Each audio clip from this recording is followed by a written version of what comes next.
Apakah Al-Quran sebelum ini namanya Al-Quran atau apa? Ini namanya apa? Ini namanya apa? Mushaf. Jadi bapak ibu khususnya ibu-ibu yang sedang halangan, bapak-bapak yang sedang tidak punya wudhu atau tidak suci, punya hadas besar, ada yang diharamkan adalah memegang mushaf. Ayo mushaf. Bagaimana dengan itu? Ada kaligrafi bapak ibu bisa baca? Pokoknya itu kaligrafi. Bacanya apa? Bacanya kaligrafi. Kalau ditanya apa itu? Kaligrafi. Itu bacanya apa? Kaligrafi. Nggak kelihatan Pak. Ayat kursi sama apa itu? Sama Asmaul Husna. Kalau tidak salah. Nah intinya begini, bedanya mushaf dengan itu tulisan apa? Kalau ini mushaf adalah lembaran, mushaf itu sahifah mushaf. Lembaran, ini namanya mushaf. Disatukan, dicetak, dipres begini jadi buku hitam. Jadi satu buku, satu hitam. Disebutlah ini Al-Quran. Al-Quran itu bacaannya. Kalau ininya namanya mushaf. Kalau kita sudah mendapat bahasa serapan dari bahasa Arab ke bahasa Indonesia, bahasa Jawa, bahasa Sunda, orang kalau sudah bilang Quran ya. Nah itu apakah Quran juga? Iya itu bacaannya Quran, ayat kursi. Tapi apakah itu disebut mushaf? Tidak. Boleh berarti kalau tidak punya wudhu pegang itu? Boleh. Karena judulnya tadi kali rapi atau mungkin bahasanya skoret. Iya, orang beda skoret atau tempelan yang gampang aja supaya mengerti apa. Namanya apa? Stiker. Iya, stiker yang bisa dimain bola itu stiker. Striker. Itu bukan mushaf. Yang mushaf itu apa? Lembaran-lembaran yang bertuliskan Quran yang fungsinya untuk dibaca setiap hari. Itu namanya mushaf. Yang ketiga bapak ibu tidak boleh pegang kapan ketika sedang berhalangan atau punya hadas besar, yang dulu apa itu masuk mushaf. Diharapkan enggak merusak mushaf. Tapi kalau itu kaligrafi enggak termasuk mushaf atau Quran yang kita pahami bersama Quran yang baik. Saya ingin menjelaskan sedikit tentang apa sih Quran itu. Kalau turunnya sejarahnya, pertama kali turun dalam sejarah itu diceritakan Rasulullah menghadapi kehidupan di zaman jahiliyah. Kehidupan yang secara akal sehat banyak hal yang bertentangan dengan hati nurani. Bagaimana tidak bertentangan? Tradisi jahiliyah itu luar biasa jauh dari nilai-nilai kebenaran. Kenapa? Karena tidak ada cahaya ketuhanan di dalam hatinya. Orang-orang yang pada saat itu hidup jauh jaraknya dari Nabi Isa alaihissalam, kurang lebih berapa tahun? Dari Nabi Isa kemudian diangkat Nabi Isa sampai turun Nabi Muhammad SAW. Berapa tahun? Berapa tahun? Segitulah ya pokoknya. Banyak. Tidak berapa tahun? Tidak nih. Berapa tahun gimana? Sudah diceritain kalau saya lupa ya. Berapa tahun? Lama banget Nabi Isa diangkat. Hiduplah orang-orang pada masa itu 571 tahun kurang lebih. Bayangin kita benerin aja 500 tahun hidup nggak ada ustaz. Tidak boleh kalau sekarang nggak ada ustaz, nggak ada orang ngerti agama. Orang hidup semau-mau ngikutin nalurinya manusia. Gimana fitrahnya manusia? Manusia itu ada unsur mengikuti hawa nafsu, disebut nafsunya syaitaniyah. Makanya ada orang kalau sudah out of control, sudah lepas kontrol, lepas dari sadarnya, orang bilang ini orang kesetanan. Ya, orang itu tapi kesetanan. Kalau depan setan, kamu kesini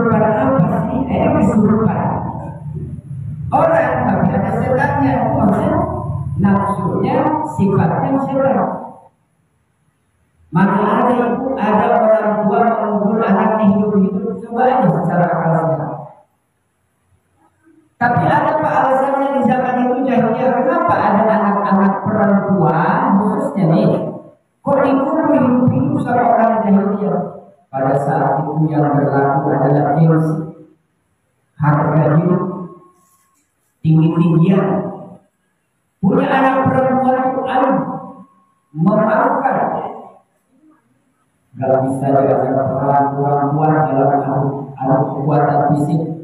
Perempuan lemah pada saat itu dianggap. Lalu ada anak perempuan dikubur hidup-hidup. Buat apa? Malu kayak gitu. Itu 570 tahun lebih. Hidup begitu. Yang kedua, tradisinya apa lagi? Banyak orang-orang jahiliyah saking fakirnya, miskinnya, kekurangan hidup ekonominya, anak-anaknya tidur, takut enggak kerjaan, takut enggak dapat makan, enggak bisa mengasih makan, enggak bisa mempanen. Karena sudah ngerti. Gimana kalau enggak bisa mempanen anak banyak? Udah dibunuh. Itu nanti semua jawabannya ada di sini juga. Khawatir, takut. Nah, ada lagi yang paling luar biasa, tukar pasangan. Iya, itu kitabnya namanya Asyraful Ummati Muhammadiyah. Kemuliaan umatnya Nabi Muhammad dibanding umat-umat terdahulu. Ada seorang ibu, seorang bapak, pengen punya anak keturunan yang gagah, cari laki-laki yang gagah. Lalu istrinya disuruh berhubungan dengan si gagah ini supaya nanti punya anak dari dia. Dan itu baik-baik sah-sah. Secara akal gimana? Berarti gak ada rasa sama sekali, gak punya perilaku manusia. Tadi sudah membunuh cara dikubur hidup-hidup. Sekarang tukar-tukar pasangan. Bagaimana? Belum ada. Belum. Apalagi ini tradisi-tradisi buruk ini. Sudah jelas. Judi, zina, terbuka, minuman keras, itu sudah terang-terangan, sudah lumrah. Kayaknya aneh kalau orang tidak zina, tidak judi, tidak melakukan, jadi aneh. Sekarang ramai lagi judi slot misalnya. Nah, slot. Jadi nggak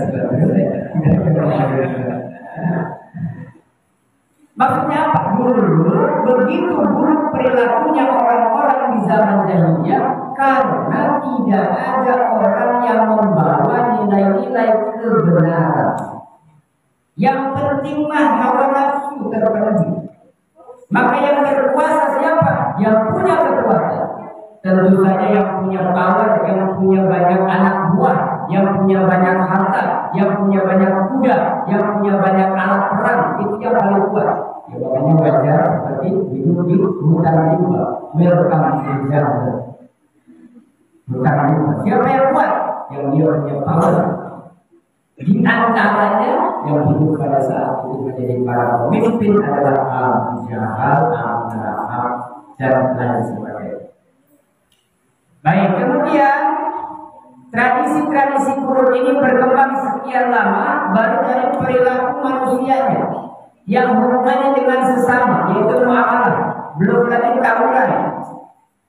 Yang buruk-buruk ini dulu terjadi karena tidak adanya orang yang menyampaikan kebenaran selama kurun waktu yang lama. Itu dulu. Kalau sekarang ternyata masih ada yang seperti itu. Sekarang masih ada terang-terangan berbuat zina, terang-terangan minuman keras, terang-terangan berbuat maksiat. Masa pertanyaannya, apa tidak ada yang menceritakan tentang kebenaran? Apa tidak ada orang yang ceramah yang menasihatin supaya jangan berbuat maksiat? Ada apa enggak sekarang? Banyak apa sedikit yang orang ceramah tentang kebenaran, tentang kebaikan? Banyak di darat, di laut, di udara, di dunia nyata, di dunia maya, di Facebook, di Instagram, di mana-mana. Gak ada alasan, Pak, saya gak tahu kalau sholat 5 waktu itu wajib. Itu gak ada alasan. Dulu iya nggak tahu kenapa kiainya terbatas, ulamanya terbatas. Sedikit datang Islam pelan-pelan, lama-lama ada di semua tempat. Dulu barukan saudara sekarang. 5 tahun yang lalu belum ada masjid besar di sini di RT 02. Belum ada madrasah pelajar. Sekarang ada. Nah, kalau kita berpikir apakah ini lebih baik, apakah justru tidak lebih baik? Itu yang kenapa nanti Quran turun itu ada tujuan. Nah, maka dari sejarah yang saya ceritakan tadi, tradisi buruknya itu, tradisi kebiasaan adat orang jahiliyah yang jelek itu tinggalkan. Tapi ibu bapak sekalian, ada banyak juga tradisi jahiliyah yang baik-baik yang Rasulullah teruskan, lestarikan. Maka itu nanti Quran turun ini bukan pengganti Taurat, bukan pengganti Zabur, Injil, tetapi penyempurna seluruh kitab yang pernah turun dari masa lalu sampai terakhir Quran ini, sampai akhir zaman. Tidak akan pernah ada Nabi dan Rasul lagi, tidak akan pernah ada lagi namanya wahyu, tidak ada sudah. Selesai di Quran. Maka ini lengkap sejarah semua Nabi dari awal Nabi Adam, penciptaan manusia, alam semesta, proses kehidupan, masa lalu, hari ini, dan yang akan datang di Quran lengkap selesai. Lalu setelah baca Quran surat apa saja kita baca apa? Setelah baca Quran selesai bacanya Shadaqallahul Maha benar Allah yang Maha Agung atas apa yang ada di dalam Quran. Ini benar semua, nyata, bukan angan-angan, bukan khayalan. Kita mungkin bisa cerita masa lalu. Dulu saya cerita 2-3 jam bisa. Hari ini bisa saya cerita. Tapi bisa nggak kita cerita untuk hari depan, hari esok, masa yang akan datang? Nggak bisa. Paling juga namanya ada apa? Harapan, rencana. Insya Allah rencananya tahun depan mau ini. Pak, nanti ini saya tahun depan begini. Itu benar Pak? Insya Allah. Tapi Quran itu sudah cerita tentang masa yang akan datang. Apa yang akan terjadi di kemudian sudah diceritakan. Lengkap sudah. Tradisi baiknya apa yang saya ingin sampaikan? Apa tradisi baik orang jahiliyah? 1. Tradisi jahiliyah terbiasa hidup saling menghormati dalam hal bertamu. Kalau orang jahiliyah itu kalau datang tamu dipastikan potong ternak, makan semakan-makannya. Sangat senang ketika datang tamu pasti langsung potong ternak, yang punya unta potong kambing, potong ayam mungkin kalau di sini. Dan itu ternyata saya masih ngalamin di zaman saya. Saya lahir 82 itu waktu usia 6 tahun, SD kelas 4, kelas 5. Nenek saya, ibunya ibu saya yang sekarang di sini ada. Itu kalau ada tamu, masya Allah, pacimur bahasa Sunda. Sibuk, super repot. Perasaanku, kata ibu saya cerita, saya masih gitu. Sudah disediakan semua, sudah dikeluarkan semua, sudah masih nyari yang belum ada.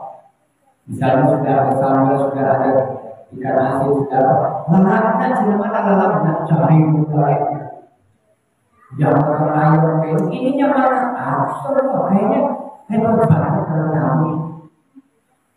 Ternyata itu tradisi jahiliyah yang Rasulullah juga lestarikan. Maka suatu cerita, suatu kisah. Saya bercerita tentang bagaimana tradisi yang baik di zaman jahiliyah. Sampailah pada masa Rasulullah tentang bertamu, ada bertamu dan menyiapkan hidangan untuk tamu. Suatu saat Rasulullah cerita kepada jamaah, kepada sahabat. Rasul kedatangan tamu dari jauh. Lalu jamaah ini ditanya sahabat, saya punya tamu. Siapa di antara kalian yang mau membantu saya untuk menjamu tamu? Ya, di situ kan namanya sahabat sama kayak kita. Ada orang yang mampu, ada yang cukup, ada yang kurang, ada yang fakirnya kebangetan, ada yang punya apa. Ternyata yang ngacu malah yang fakirnya kebangetan itu. Fakir di sana ukurannya apa? Punya dia kambing. satu ekor kurus buat tempat buat ngambil air susunya, buat bekal minum sehari-hari. Kemudian diternak, kemudian apa itu tidak hanya untuk senang-senang, tapi memang buat bekal hidup. Diambil air susunya buat makan minum pagi siang sore, fakir sekali. Nah, saya yang itu. Rasulullah kemudian baik kalau begitu. Akhirnya tamu ini setelah sholat diantar sama Rasul ke rumah sahabat itu. Coba kalau cuma tamu satu orang sih yang diajak nggak apa-apa, mungkin si fakir ini ya masih bisa mikir gimana caranya ngasih makan satu orang tamu. Sahabat semua diajak sama Rasul. Ayo Pak, semuanya ikut ya, semua. Ikut semua apa yang terjadi deg-degan itu. Aduh, akhirnya sesuatu ini seorang sahabat pulang bilang sama istrinya, "Ma, saya bilang tadi mau siap menerima tamu. Sekarang akan datang tamu ya Rasul bersama para sahabat." Itu istrinya langsung, "Mas, gimana sih? Karena kamu satu-satu bolong." Loh, ini saking sudah tradisi gak enak gitu. Kalau tradisi itu gimana ya? Belum ada. Jadi kalau nggak begitu gak enak. Ada rasa gak nyaman ya. Dipotong kagak mikir lagi. Sudah. Singkat cerita dihidangkan itu makanan sahabat semua datang. Yang kemudian belum tahu ada tamu Rasul di rumah si Anu dipanggil, "Ayo makan." Singkat setelah makan semua selesai, saudara semua pada pokok pada beras pulanglah tamunya.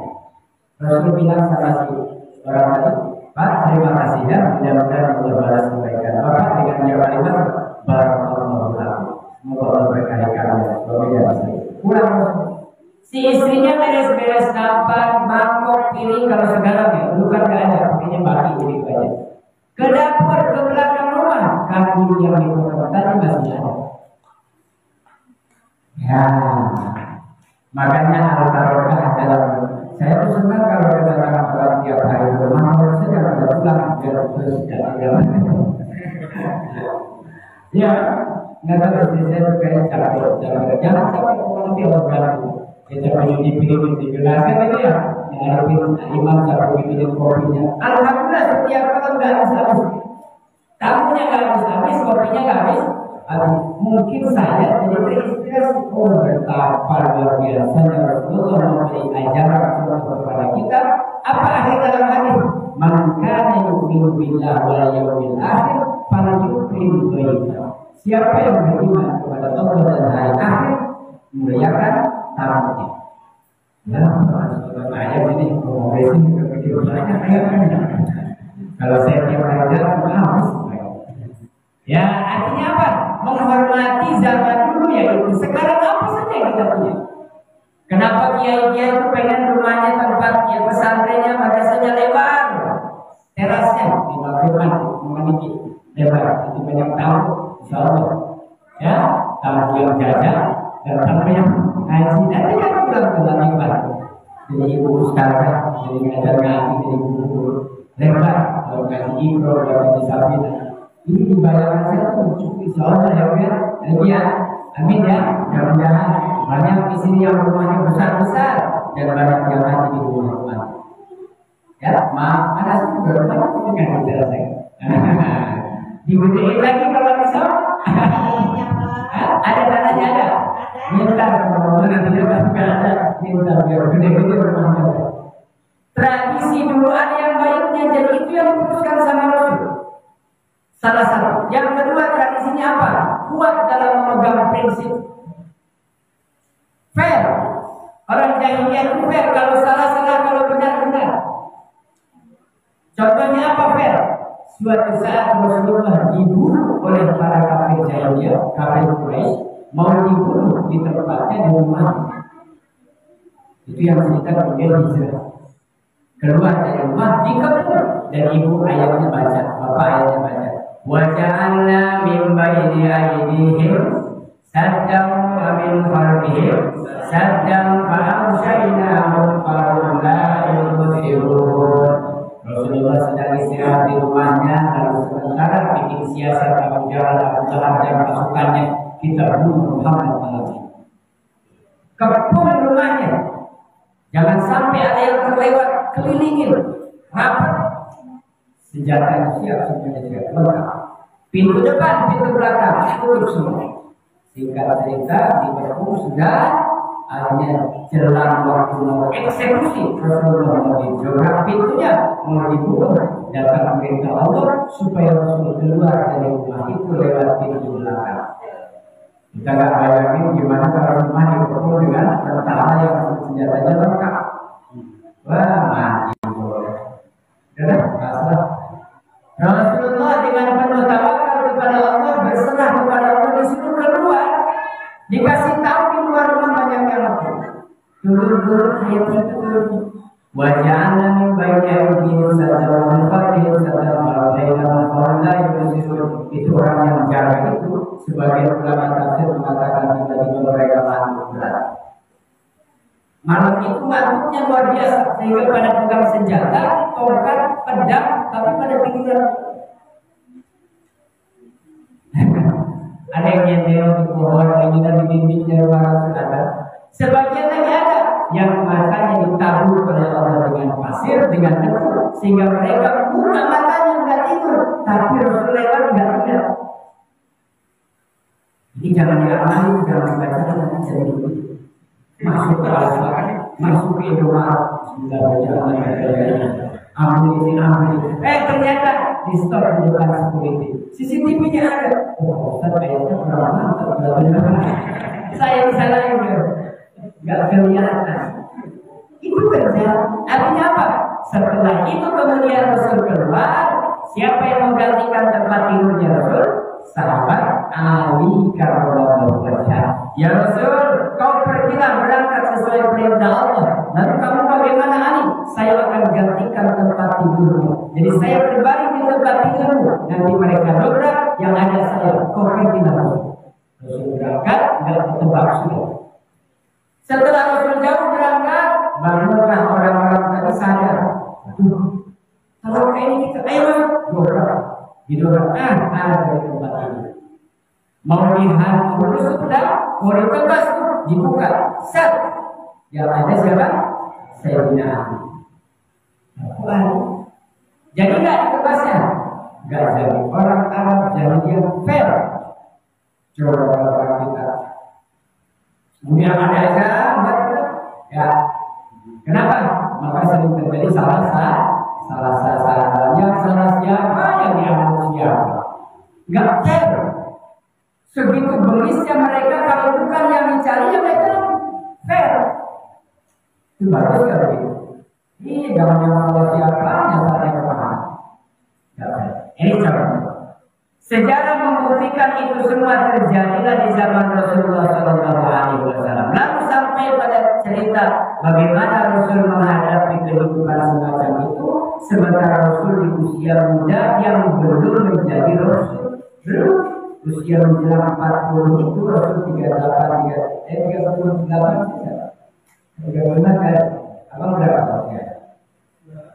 2000 masih muda sekali, 25. Bang ini 38. Yang 38 saya berarti ya. Nah, saya lah 38. Yang protes 38. Saya segini, lalu kemudian merasakan kehidupan begitu kan kacau pikiran saya.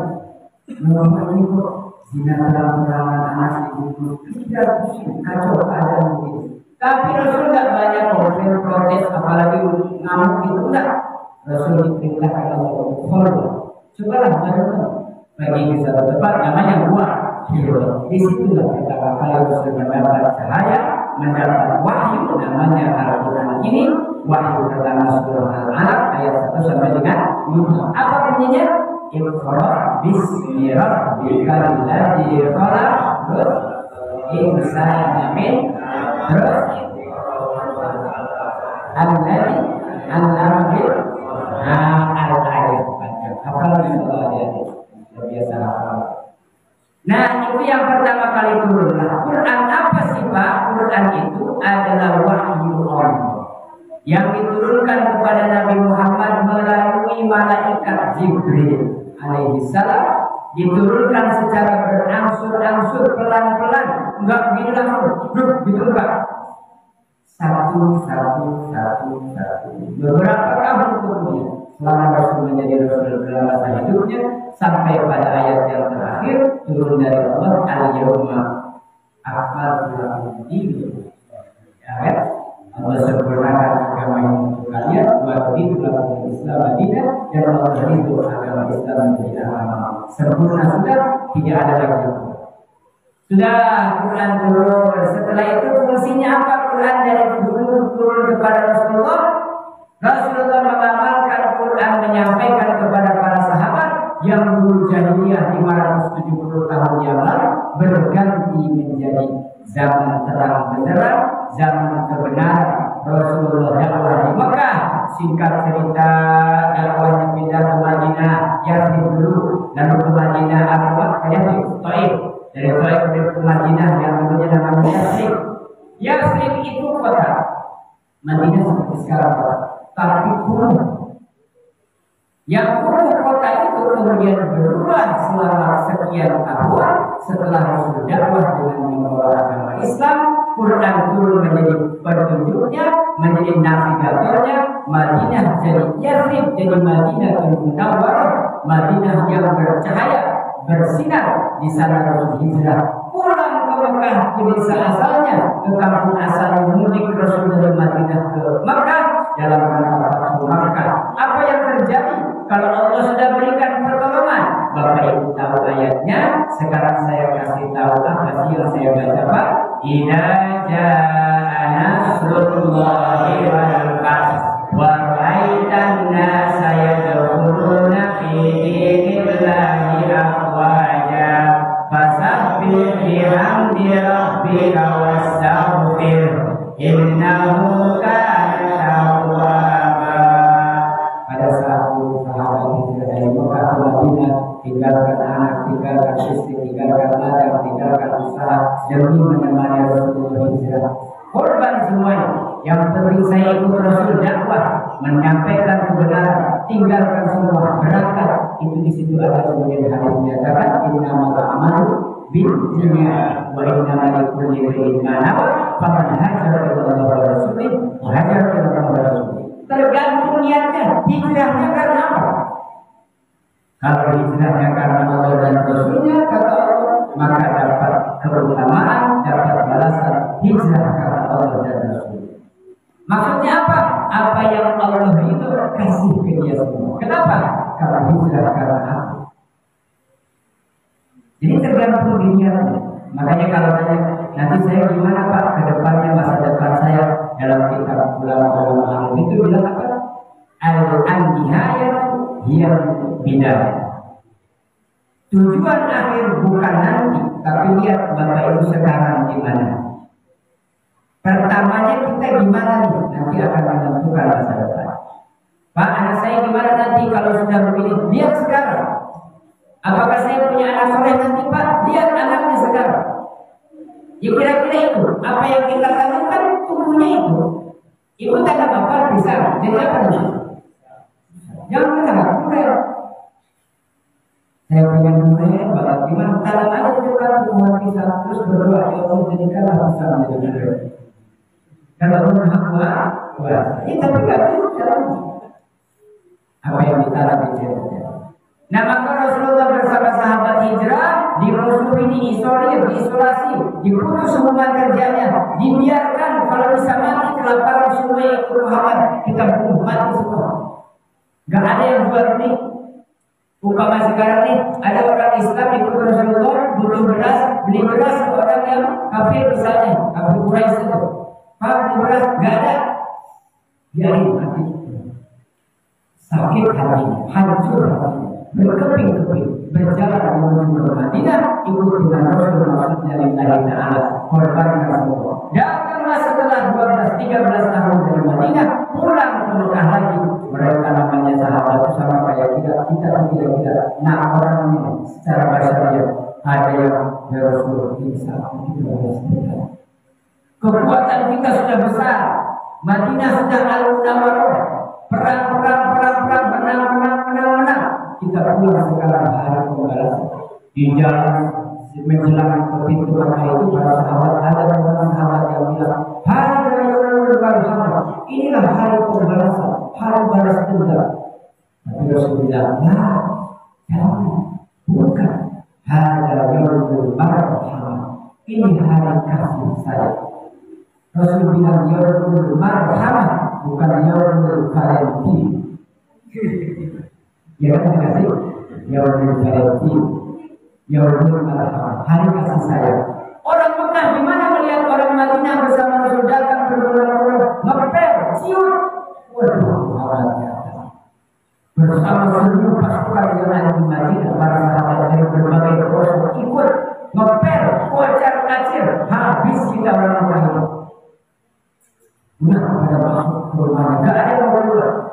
Tapi ternyata Rasulullah datang dengan baik-baik saja, dengan jiwa yang hebat, dengan hati yang kuat, dengan pikiran yang bersih, hati yang bersih, bukan pendendam, bukan pemarah, bukan pengacau. Rasul datang membawa kedamaian. Ketika Rasul berkumpul di tengah-tengah Mekah, datang orang-orang Mekah dari seluruh pelosok, jalan-jalan gang-gang besar dan jalan kecil keluar. Tidak jarang Nasrullah ketika Allah berikan pertolongan, digerakkan hati orang-orang Mekah, diluluhkan hatinya karena akhlaknya Rasulullah. Melainkan nasa yang dulu. Mereka orang-orang Mekah datang sama Rasul. Ya Muhammad, asyhadu an la ilaha illallah wa asyhadu annaka rasulullah. Sallallahu datang di salat nanti. Ya Muhammad, asyhadu an la ilaha berbondong-bondong masuk Islam. Setelah Rasul sabar bertahun-tahun, 10 tahun ditambah 13 tahun, jadi berapa? 23 tahun. Kalau saya bisa sabar dimakan, insya Allah saya bisa 23 tahun. Jadi saya ini baru 2 tahun, 3 tahun sudah capek. Ya Allah, mesti ibu mau saya. Kalau saya nggak sabar, untungnya ada Bang Dia, untungnya ada bapak-bapak, bapak jamaah di sini. Ustaz sabar, kenapa Ustaz? Baru dia bilang rapi. Ya udah, saya berkawannya rapi. Nabi udah 23 tahun Rasul berdakwah dengan penuh sabar, ikhlas, semua Rasul dapatkan. Tetapi apa yang terjadi Rasul berdoanya, ya Allah, matikan saya dalam keadaan fakir, hidupkan saya dalam fakir, matikan dalam fakir, bangkitkan bersama orang fakir. Rasul mencontohkan betapa dunia ini besar, kebutuhan kita banyak, kemewahan banyak, apa saja yang kita mau di dunia ini ada. Tapi tidak ada artinya kalau sudah pulang kepada Allah Subhanahu wa Ta'ala kecuali harus didasari dengan iman dan takwa. Jadi menurut saya sih berulang saja. Kalau dulu itu resepnya panjang, sejam, 2 jam, 3 jam, tapi nggak ada yang sopel kan? Nggak ada. Terus doanya tadi kan nggak Bismillahirrahmanirrahim. Wah, katanya gitu kan? Doa mengaji apa? Bismillahirrahmanirrahim. Nah, itu nanti di rumah tidurnya saya tutup aja. Nanti biar ini buat bahan ngaji-ngaji orang kata. Saya mengingatkan saja, Nuzul Quran itu harus diperingati supaya nggak lupa. Ada apa? 4 bulan itu. Kan saya tahu ini orang kayak gini belum tahu. Jadi apa cuma sekedar apa bedanya? Ini sama buku-buku yang lain. Quran ditaruh di atas HP di bawah kemana aja? Enggak digeletakin malah Quran. Sama yang ada Pak yang rusak, Yasin doang yang rusak, itu yang Yasin aja dibacanya.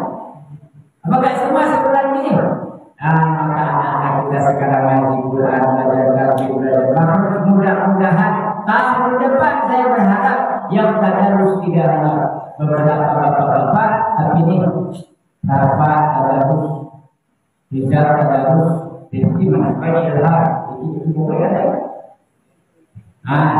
Ada ini Ibu Ustazah Safira ikut sebelah ini ada siapa ini? A'udzu billahi minasy syaithanir rajim.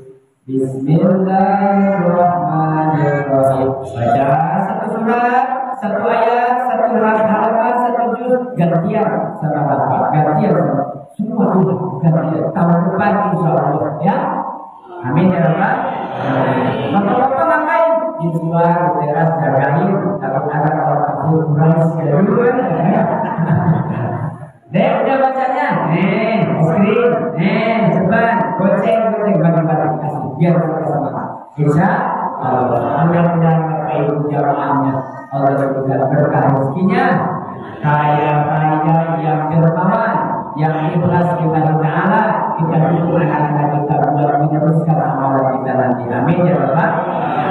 Mudah-mudahan berkah untuk kita semua, khususnya kamu kita Allah berikan berkah dari atas dari bawah sana di depan belakang, biar nanti ke depan dulu Yatsrib kuno jadi Madinatul Munawwarah. Masjid Agung ini mudah-mudahan menjadi cahaya untuk lingkungan kita. Amin ya Rabbal.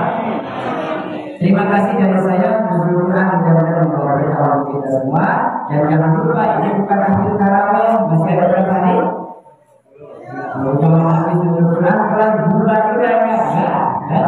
Besok tarawih lagi sampai malam Idul Fitri sudah punya penuh kita. Takbir di sini aja. Kalau bicara kalau keliling nanti dilempar perutnya.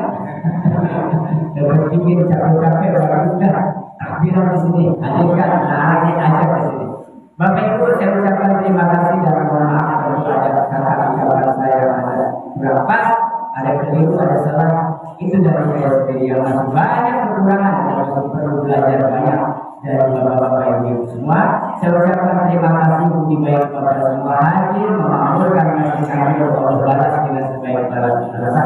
Amin ya rabbal alamin. Billahi taufiq wal hidayah. Wassalamualaikum warahmatullahi wabarakatuh. Allahumma hamdana bil Qur'an wa